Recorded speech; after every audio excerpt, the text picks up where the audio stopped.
What's up, YouTube? Strategic Entrepreneur stopping by again. This video going to be about if I had to get started in 2025 with investing in the stock market again. Technically, of course, I already own 2 portfolios, but if I had to start over again, this is what I would want to know. Buy the top 5% of the stocks that's already up there in ranks. Don't be going to look for your new startups that we don't know if you're going to make money. We have not seen it make money in the stock market before, so you're just guessing this may go up. That's cool. I understand the concept of what you're thinking, but you already have companies out here that are already making money. I can name an old company. Of course, they don't want to hear it, but we just say Amazon. Amazon, Walmart, those are good companies. And when you're choosing them, this is where people get confused that in their portfolio starts to look a mess. Let's say you get in the stock market, you see 10 stocks that you want right now.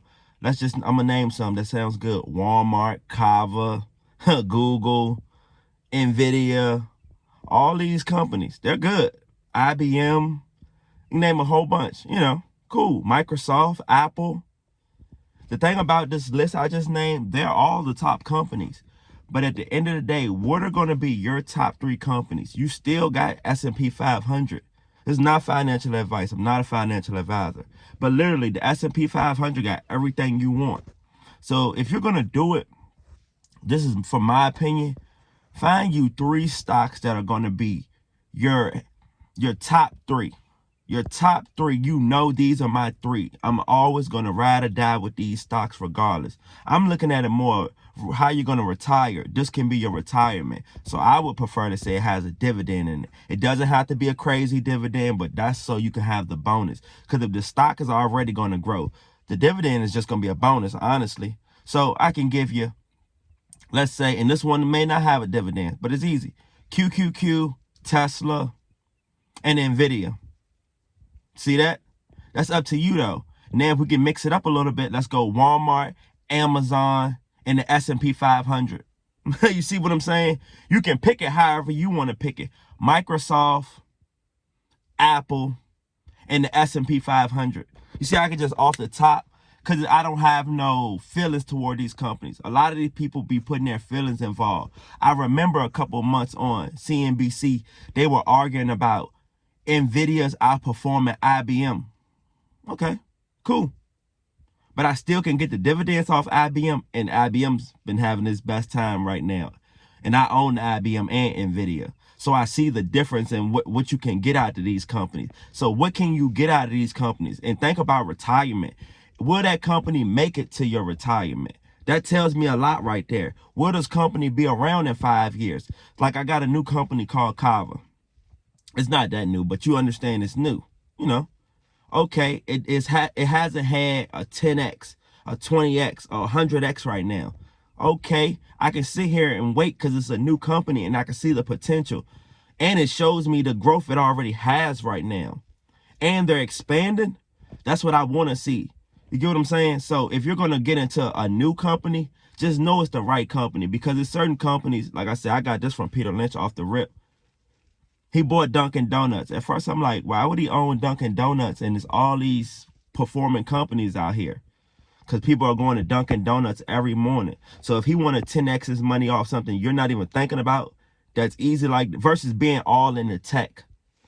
A lot of people get messed up being all in tech, because when tech is down at one time, like if you own AMD, Micron, Nvidia, all those in the same sector, when they get wiped out that day, the Broadcoms, the TSM, right now is what's going on. When they get wiped out in the same day, your whole portfolio looks crazy. That's why they try to say high diversification, not be 10 stocks diversified, which you can. But if you're going to focus, especially this is at the beginning phase, just focus on your 3. Don't worry about, man, I got to have Kava. I got to have, I love realty, not realty income, but I love REITs. Main Street Capital is my best performing REIT right now. Why? And I love the bonus. Like I tell y'all, it's growing, and every 30 days it sends me a dividends. Every month it sends me a dividends. Any REIT, they have to pay it back. So I'm like, how do you want to do your portfolio? A lot of people say ETFs. I'm more than like the REITs than ETFs. That was me, though. I'm saying, how can you mix it? Maybe you have one REIT, one ETF, and one tech stock. It can go either way you want it to go. Those are the ways you really can be diversified with not having. You should not have, if you just started the stock this year, you should not have 20 stocks already. I promise you. Because you're going to miss when something really does have the growth because you're putting money all into this one thing. Well, you're putting money everywhere instead of this one thing. You see how the difference can be? I've missed a lot of growth opportunities focusing on other things. I literally had Carvana. So if you're new to this and just subscribing, you'll see what I'm saying. I seen Carvana go from $300 all the way to $5. Most people, that company's going to go bankrupt, get off the market. I took the chance. I had nothing to lose. I thought in my mind, history repeats itself. Don't rely off that. That's why I said what I would do and wouldn't do now. Don't rely off that. Because, like I said, it could have went bankrupt. I've seen companies go bankrupt on the market. Hurts. I've been there. I've seen it. And I'm like, But I knew I'm a car dealer. So I'm like, Carvana's one of the top innovations that we've had, especially when they started shipping the cars to you and stuff. And I'm like, but we was going through COVID at that time. And I thought COVID was like, I put it in my mind, this is the 2008. How can I find these companies on sale right now? And I still own shares of Carvana. And I'm like, and this at like, it was like at 220, 230-ish, last time I looked. See the difference? And I rolled it up and actually invested the other money into the NVIDIAs. I didn't have the money at first to put into these companies. I dollar cost average. And I got into it with putting $5 a day at first. Then I started raising it up and I'm like, okay, even if I put $20 a day into NVIDIA, it's going to take me a while to have a whole share. Okay, let's take some profit from Carvana and start putting it in Walmart, the IBMs, the Oracles. That's literally what I did. And now my portfolio is ready for long term now versus me. If Carvana ever does that again, I'm not worried about it. I got my little shares. If it stays where it's at, I'm fine. You see the difference? Not I'm all into one. And if it, like I said, I've seen a lot of people make money now with that. Now I can because I have the portfolio to do it. But if you do have this is the next one or this is the stock right now, I'm going to get 20, 30% off right now this year. That's when they say having your eggs all in one basket. Nothing's wrong with that. Me personally, it's not my way, but I understand. You're going to have to watch that basket perfectly. It's no not knowing when to pull out profits, not any of that. Because anything with Trump being in office, with the tariffs, all the stuff, the DeepSeek AI, if you're new right now, this technically the perfect time to get in.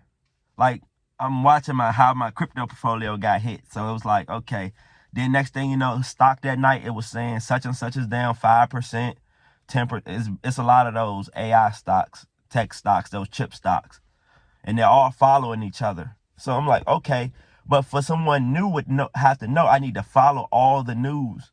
Not saying you need to listen to them because some of them people will try to tell you, is this the time to sell?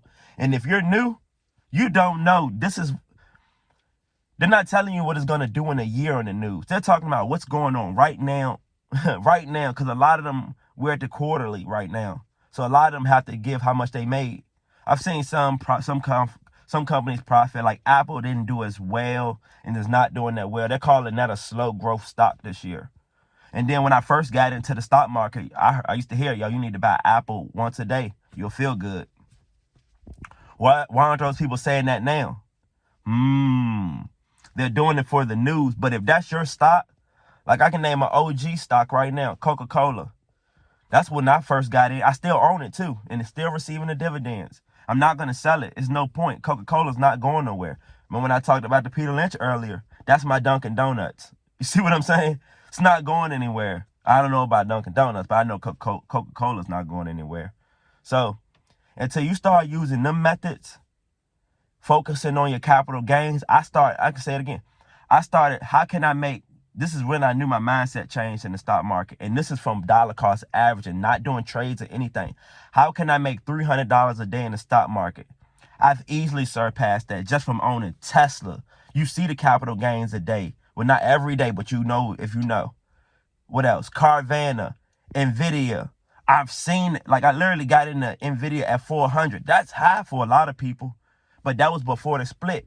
And what's this thing called a split? is when they did 1 for 10. If you owned a share, they gave you 10. That's why I own stuff like Walmart. Walmart always has a split. And I worked at Walmart. I seen it. Not knowing you could build wealth where I'm working at. But they don't tell you that part of it. When you're retiring, when they're putting this money into the stock market, they're helping you grow your money. You would make way more of investing your money in the market than you're going to work. Wow. It doesn't sound exciting, but until you play the game, that's when it gets exciting. Me knowing I can cut time off retirement. Hold on. If I'm making $300 a day at the end of the year, like I said, the market's up and down, but that was where my mindset was at first. And I'm like, and I've did well over $300, better than that. Like I said, Carvana, your Teslas, your Nvidias, easily. And I'm like, hold on. Now it's all about how can my whole portfolio go up? Right now, one of my portfolios all time, it was at like 120. But with the market being hit the way it got hit, and that's just one portfolio, it's at like 89%. That's high. That's my overall portfolio. And that's owning like, in that one portfolio having 10 stocks. Huh. Like what? Okay, I found the right companies, the Home Depots. I'm looking at companies like Lowe's. It's all on you. What do you want to have long term to really get profits? I've had the big companies. I remember I was like, man, Starbucks too slow. Starbucks is up right now. They're trying. Some of these companies, you just got to know, what do you want them for? If I could see more competition, like of course the tech field, Kava, how can I have a diversified portfolio but still only keep 3 for the beginners? After you start receiving profits, turn up after that. And you got to go with learning the basics first. If you don't know the basic fundamentals, it's going to be hard. And buying every day taught me that. It's not, I could just come in once a week and look at the market and think I could learn it. Because then I would be back to where I was, buying AT&T stocks just for dividends. No, I need companies that's going to grow and give me dividends. You see what the difference? Energy Transfer.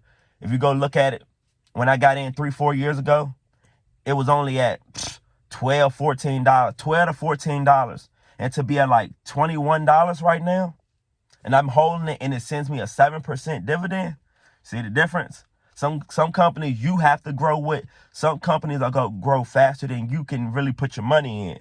But you got to know, I'm going to keep putting money in. I'm going to be in this company for a long time. That's what most people make. I understand now when they say you have to at least be in this company for 5 years to see some profit or to see your most. And I understand now, what if I hold it for 10 years and it's a great company? That's how you get wealthy and rich. Now, if you think you about to, of course, work hard, but you have to actually be smart too with the money. It's no, I'm going to just work hard and make this type of money. You got to do both. I'm telling you, I know some people that's smart, but they don't work hard. Okay, you can't do both. You're going to miss something. So to get to these levels, you're going to have to incorporate all of us. Y'all watch NBA players, NFL players get better gradually. What's the difference in you learning these skills? Oh, this is a skill and you can have long term. Because I can name the Micron stocks I own, Broadcom, TSM. I own all these stocks I'm naming. But it took me a while to in shares of it, not the half a share, no, none of that. Mine said at the beginning 5 years ago, yeah. But now it's like, oh, we can increase the speed of growing wealth? Okay, let's play the game. But like, comment, subscribe. Appreciate the new subscribers. Old subscribers, just come on back in.